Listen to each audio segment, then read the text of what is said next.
बिस्मिल्लाहिर्रहमानिर्रहीम। अस्सलाम वालेकुम डियर व्यूअर्स। आज का जो हमारा टॉपिक है वो है आर्टिकल्स।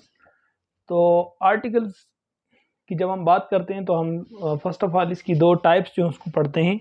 हम कहते हैं इनडेफिनिट आर्टिकल्स और फिर डेफिनिट आर्टिकल। इनडेफिनिट आर्टिकल्स जो हैं इसमें ए और एन आता है, जबकि डेफिनिट आर्टिकल्स जो हैं उसमें द आता है। अब ये ए और एन, द, ये क्या है जी? ये डिमॉन्स्ट्रेटिव एडजेक्टिव्स हैं, यानी असल में ये बेसिकली एडजेक्टिव्स हैं जो कि हमें किसी चीज़ के बारे में बताते हैं। क्या बताते हैं जी? हमारे पास जो ए और एन जब भी किसी सेंटेंस में आ जाए ना, या किसी वर्ड के साथ आ जाए, तो उसे इनडेफिनिट छोड़ देती हैं, यानी उसको स्पेसिफाई नहीं करती। फॉर एग्जाम्पल मैं कहता हूँ अमेन। अब ये अमेन का क्या मतलब है जी? ये हमें पता नहीं है किस आदमी के बारे में बात हो रही है जी। अबुक, ठीक है जी। अबोर्ड, कौन से बोर्ड के बारे में बात हो रही है हमें ये पता नहीं होता। तो जब भी हमारे पास ये इनडेफिनिट आर्टिकल है, ये किसी भी नाउन के साथ आ जाए तो ये उसे इनडेफिनिट छोड़ देती हैं, यानी उसको स्पेसिफाई नहीं करती कि कौन सी खास शख्सियत के बारे में बात हो रही है या कौन सी बुक जो है उसके बारे में बात हो रही है। तो हम किसी भी शख्स को ज़हन में ला सकते हैं कि भाई पता नहीं किसके बारे में बात हो रही है। दूसरी बात जो हमारे पास है वो है सिंगुलर काउंटेबल नाउन्स। ये जो इनडेफिनिट आर्टिकल्स हैं ये सिंगुलर काउंटेबल नाउन्स के साथ यूज होती हैं। फॉर एग्जांपल मैं कहता हूं जी अमेन, सिंगुलर है ना, मेन सिंगुलर है और काउंटेबल भी है। दूसरा है हमारे पास अ बुक, ठीक है जी। हम कहते हैं अ बुक, कोई भी बुक है सिंगुलर है, ठीक है जी, तो हम उसके साथ अ लगा सकते हैं। तीसरी जो चीज़ है हमारे पास वो है चॉइस ऑफ ए एन, कि हम कब ए और एन को लगा सकते हैं। तो इसकी जो चॉइस है वो हम कैसे पता चले? एक आम बंदे को जो इंग्लिश की बुक को रीड कर रहा है और या कुछ लिख रहा है, तो उसको कैसे पता चलेगा या वो कैसे ए और एन को यूज़ करेगा? तो इसलिए हम कहते हैं कि साउंड जो है, जो आने वाला वर्ड है उसकी साउंड हमें ये बता सकती है कि हम कौन सा आर्टिकल यानी ए या एन यूज़ करें।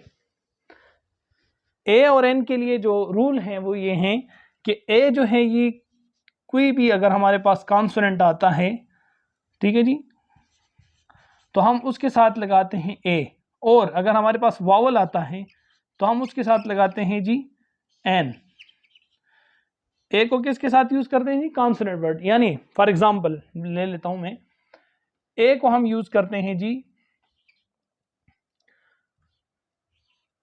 बनाना के साथ, और एन को मैं यूज करता हूं ऑरेंज के साथ। मैं कहता हूं ऑरेंज।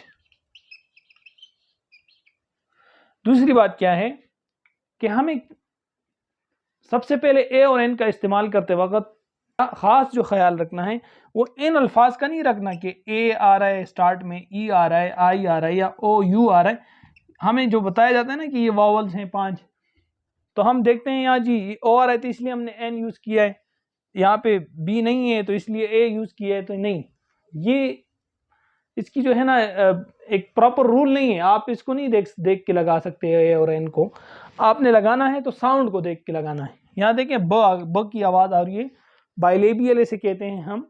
ये कॉन्सोनेंट है इसलिए हम कहते हैं कि ये इसके साथ जो आर्टिकल आएगा इंडेफिनिट आर्टिकल वो ए आएगा। और ऑरेंज जो है हम कहते हैं कि ये आ की आवाज़ से शुरू हो रहा है, यानी वावल है विदाउट एनी ऑब्स्ट्रक्शन जो है हमारे साउंड जो है वो प्रोड्यूस हो रही है, एयर पैसेज जो है उसमें कोई ऑब्स्ट्रक्शन नहीं आ रही, तो इसलिए हम कहते हैं कि ये वावल साउंड है आ, ऑरेंज, इसलिए हम एन यूज़ कर रहे हैं। लेकिन कुछ वर्ड्स ऐसे आ जाते हैं जिनके साथ हमें ए और एन लगाते हुए जो है ना हमें मसला हो जाता है कि हम पता नहीं अभी कौन सा लगाएं। फॉर एग्जांपल मैं कहता हूँ यूनिवर्सिटी, यूनिवर्सिटी। अब यूनिवर्सिटी जो है इसके साथ हम क्या लगाएंगे? ये तो यू से शुरू हो रहा है, यहाँ भी यू है, नहीं, आपने इसको नहीं देखना। जैसे कि मैं स्टार्ट में बताया मैंने कि ये यू से ये क्या, ये की आवाज़ दे रही है, तो इसलिए हम इसके साथ एन नहीं लगा सकते।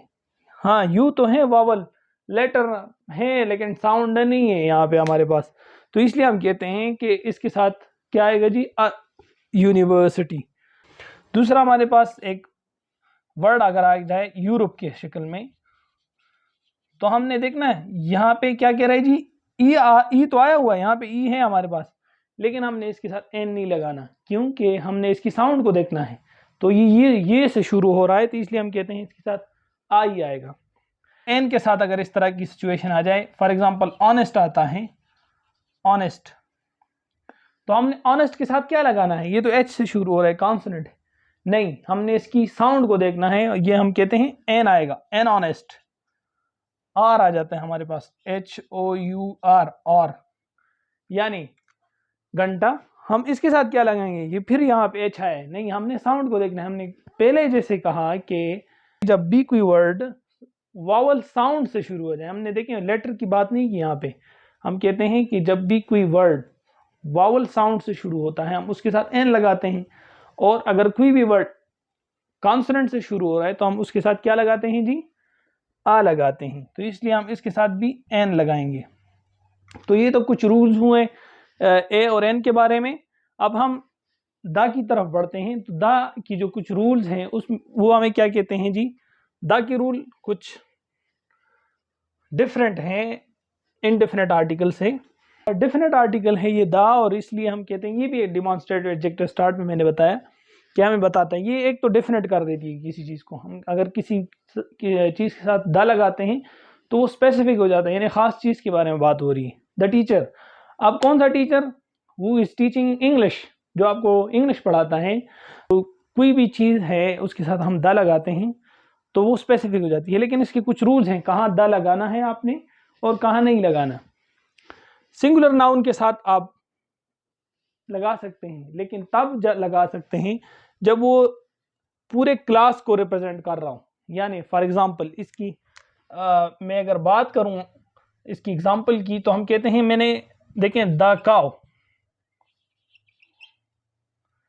इज यूजफुल एनिमल, क्या है जी, काउ जो है एक गाय, एक फायदेमंद जानवर है, तो हम क्या कहते हैं जी, एक काउ जो है। अब ये एक काउ की बात नहीं हो रही, यानी एक गाय की बात नहीं हो रही, पूरी जितने भी मतलब गाय हमारे सामने आते हैं हम तो कहते हैं कि यार ये यूजफुल एनिमल है, यानी हमारे काम का है, हम इससे गोश्त लेते हैं, दूध लेते हैं। अच्छा जी, दूसरी बात ये है कि हमारे पास तीसरा जो इसका रूल है कि हम सुपरलेटिव डिग्री जब भी हमारे पास आती है उससे पहले हम क्या लगाएंगे जी, द लगाएंगे। सुपरलेटिव डिग्री क्या मतलब है जी, हमारे पास एडजेक्टिव्स की 3 डिग्रीज होती हैं, पॉजिटिव डिग्री, कंपैरेटिव और सुपरलेटिव डिग्री। फॉर एग्जांपल मैं गुड की बात करता हूँ, गुड, इसकी जो कंपैरेटिव डिग्री है वो है गुड, बेटर, ठीक है जी, बेटर एंड बेस्ट, यानी इस तरह की डिग्री जो आती है जो बेस्ट की तरह, ठीक है जी, वर्स्ट की तरह, तो हम क्या कहते हैं जी, हमने इसके साथ दा लगाना है। फॉर एग्जांपल मैं मिसाल से अगर आपको समझा सकूं तो बेहतर होगा।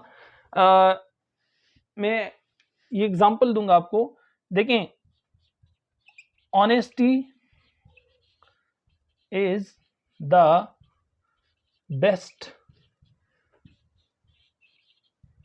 पॉलिसी, ठीक है, बेस्ट से पहले क्या है जी, द, तो इसलिए हम कहते हैं कि जब भी सुपरलेटिव डिग्री आ जाए तो हम उससे पहले क्या लगाते हैं, द लगाते हैं। चौथी जो हमारे पास रूल है द की, वो है प्रॉपर नाउन, यानी उस प्रॉपर नाउन के साथ हम द लगा सकते हैं जो यूनिक हो। यानी फॉर एग्जांपल अगर हम ले लें तो मैं कहता हूँ द सन, देखें इसका कोई मतलब सानी नहीं है ना सन का, यानी कोई और चीज़ ऐसी नहीं है जिसे हम सन कहें, ये एक ही है। इसी तरह हम कहते हैं द मून, ठीक है जी, जो भी चीज़ जो कि यूनिक हो इन इट्स ओन, तो हम उसकी क्या कहते हैं जी, हम उसके साथ द का यूज़ कर सकते हैं। जो पांचवी चीज़ है वो हमें डायरेक्शन, जब भी हम डायरेक्शंस की बात करते हैं तो हम द का यूज़ करते हैं। The sun rises in the east, the sun rises in the east, हमने क्या पढ़ा जी, the sun rises in the east, एक तो सन हमने पहले कहा कि प्रॉपर नाउन है और ये यूनिक है तो इसलिए हमने इसके साथ लगाया। देखें द ईस्ट ये हमारे डायरेक्शन बता रहा है कि किस साइड से जी, मशरिक से तुलू होता है। छठा हमारे पास रूल है कि म्यूजिकल इंस्ट्रूमेंट्स जो होते हैं उनके साथ हम द लगाते हैं, फॉर एग्जांपल द गिटार और द एक्सेलीफोन। अब द को हमने कहाँ पे यूज नहीं करना, यानी कोई भी लैंग्वेज हो उसके साथ हम द नहीं यूज कर सकते हैं। For example the Urdu, the Punjabi, the Pashto, इसके साथ हम नहीं यूज कर सकते। द इंग्लिश, ठीक है जी। मटेरियल नाउन जो है उसके साथ हम नहीं यूज कर सकते। फॉर एग्जांपल हम कहें गोल्ड, ठीक है जी, ये मटेरियल नाउन है ना, इसके साथ हम द यूज नहीं कर सकते। द आयरन ये नहीं कह सकते हैं, आयरन वगैरह, ठीक है जी। दूसरी बात जो है वो है हमारे पास एब्स्ट्रैक्ट नाउन जो होते हैं उनके साथ हम क्या नहीं यूज कर सकते जी, द यूज नहीं कर सकते। फॉर एग्जांपल मैं कहता हूं अब ऑनेस्टी है ना, ऑनेस्टी, इसके साथ हम द यूज नहीं कर सकते। Honesty is the best policy, लेकिन हम ये नहीं कह सकते कि the honesty is the best policy, ठीक है जी। हंगर हमारे पास ये है तो इसके साथ भी हम यूज नहीं कर सकते द, ये भी एक एब्स्ट्रैक्ट नाउन है। इस तरह से हमारे पास लव है, इसके साथ भी हम नहीं यूज कर सकते क्योंकि एब्स्ट्रैक्ट नाउन है, यानी जो कि जिसे हम फील तो कर सकते हैं, देख नहीं सकते। चौथी बात है हमारे पास वो है रिलेशनशिप की। अब कोई भी रिलेशनशिप हो आपकी उसके साथ आप द यूज नहीं कर सकते। फॉर एग्जांपल हम कहते हैं father return from the office, तो आप ये नहीं कह सकते the father return from the office, ये नहीं कह सकते आप कहते हैं कि uncle return from the England, ठीक है जी, कि अंकल इंग्लैंड से वापस आया, तो हम ये नहीं कह सकते, उसके द नहीं यूज कर सकते। पहले यहाँ पे हमने कहा कि प्रॉपर नाउन जो है उसके साथ हम यूज करते हैं लेकिन वो यूनिक हो। यहाँ पे हम कहते हैं कि प्रॉपर नाउन के साथ नहीं यूज करना। कुछ प्रॉपर नाउन्स के साथ फिर मैंने जैसे कहा आपको कि एक्सेप्शंस हैं, इसमें यूज करना है लेकिन जब उसकी स्पेसिफिकेशन हमें जरूरत हो उसकी।